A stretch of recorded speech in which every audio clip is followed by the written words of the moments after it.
back to Christine and Coco's Home Affairs. Today we have a really quick viewer's request. This is a bag. So it's a foldable bag, and I'm not sure of the pronunciation of that. You finished sewing for the day, have you?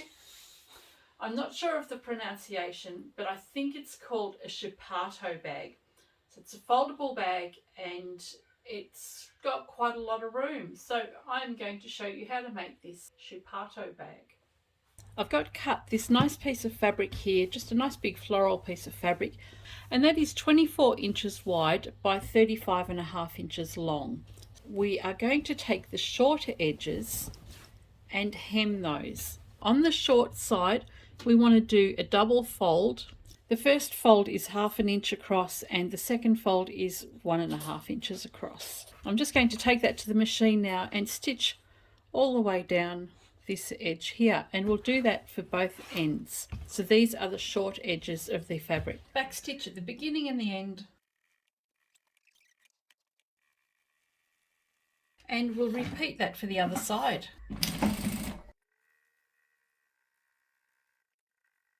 Once you stitch that fold down, we need to put some handles on. Now you've got two options. I'm going to be using a 1 inch wide strapping, and that is 11 inches long. I've gone and just sealed the edges with a flame. What you can also do is take a strip of fabric that's about 11.5 inches long by 3.25 inches wide, fold the ends in, fold it together, and then you can stitch the handle down both long edges. To save time, I'm going to use this strapping. The technique to apply it to the bag is going to be exactly the same whether you use a strapping or a fabric. At the folded ends of your bag, find the center, take a pin and just mark the center of your fabric. We can open that out, and then we will find the center of our strapping or handle and place that directly over the top. And we're going to center that in this stitching area here. So you've got 1.5 inches in here. We're going to center the handle in that area as well as across the short edge. Pin that in place, and we'll do this for both sides. Now to stitch your handle down,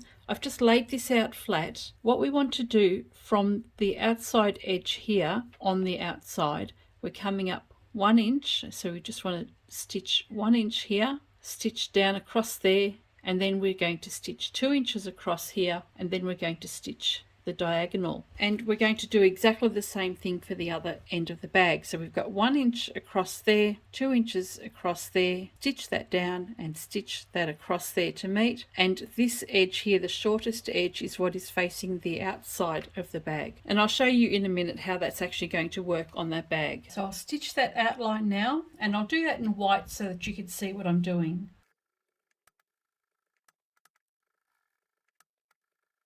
I'll repeat that for the other end and the other side.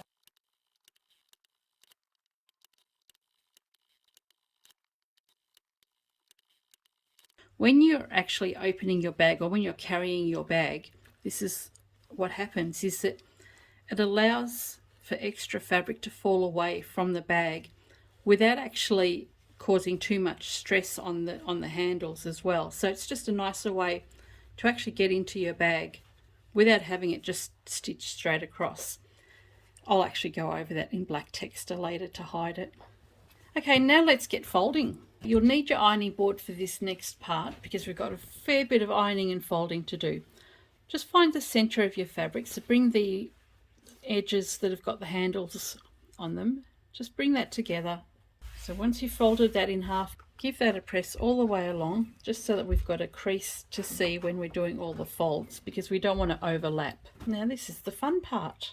Well, hang on, isn't it all fun? What we're doing now is folding one edge up 2 inches. What we're doing on this side of the fabric is going to be repeated on this side. So at the moment we're doing the first half of the bag, and then we're going to turn it around and do the second half. So we're going to fold this up 2 inches or 5 centimeters, and just make sure that's even all the way along, and then you can press a crease in that. Grab a couple of clips and just clip that fold in place, and then we're going to turn this fabric around. The next fold we're going to do is 2.25 inches. So we've got our 2 inch fold along here, then we're going 2.25 inches, and I'm just going to pin this to my board so that it doesn't shift until I press it. Once you've got your 2¼ inch measurement along the side there, we can iron that again. So at the moment we're just pressing a whole bunch of creases.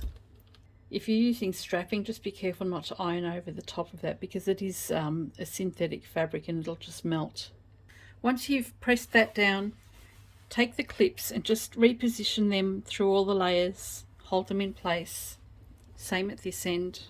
And then we can turn our fabric around again. So fold this up again. So far we've got our handle and we've got a couple of folds there. We're doing our next fold, which is 2½ inches. And once you've got that measured at 2½ inches all the way, give it another press. We'll turn it around again, and the next fold is also going to be 2½ inches. And when you're happy with that, give that another press. Reposition the clips again. And we have one more fold to do on this side, and that is also going to be 2½ inches. So it's our last fold for this side of the fabric, and you can see that that's my center crease just along there. So we can press that in place, give it one final press, and then we can go and do exactly the same thing on the other side. The first fold you'll do is a 2-inch fold, then you've got a 2¼ inch fold, then you'll have 3 folds that are 2½ inches each. You'll do that equally on both sides, and then it's just a matter of flipping and folding each time you press your fold.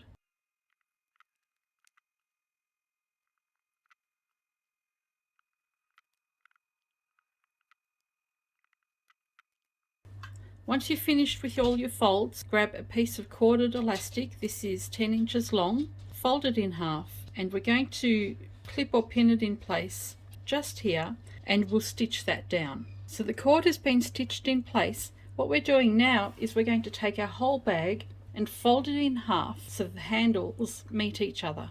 Fold it in half like that. Match up your edges at both ends, and we can just go and stitch this down on both sides. So you've got your handles on the inside there, and that's your bag and your elastic just here. I'm just going to go and secure these edges down before we go and put our ends on. Now I'm going to put just a bias binding tape on the edge of my bag, and all you need is a 1-inch bias binding. The edges are already folded over, and what we want to do here is measure the width of the side of our bag. So that is 3½ inches, and I want to allow an extra ½ inch on either side for a seam allowance, so that will be 4½ inches.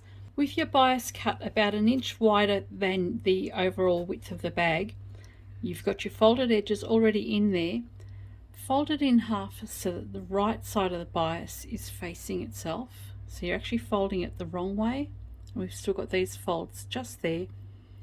And then we're going to stitch the ends a ½ inch in from either end. Once you've stitched that down on either side, just double check the piece for the fit. So we want to slide that just inside here and make sure that it all fits inside. So that's going to sit nicely over the top like that. What we can do now is trim the edges, and we can turn this the right way around. Take your bias binding strip and place that directly over the end, just like a cap, and we'll repeat that for the other side. Okay, with both sides clipped down, we can take this to the machine and stitch all the way down both ends, and then the bag is completely finished. Okay, the last step we've got is just to stitch the bias binding down, and we'll do that at both ends.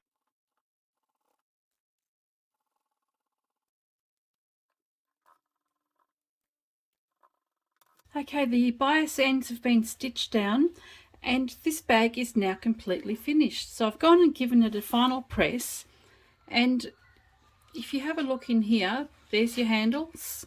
Just grab your handles, shake it out, and you've got this great big amount of space here to put all sorts of things. So this bag can fit any number of things. So we've got all sorts of bits and pieces from my little room here. But yeah, look, it's a great little carry bag.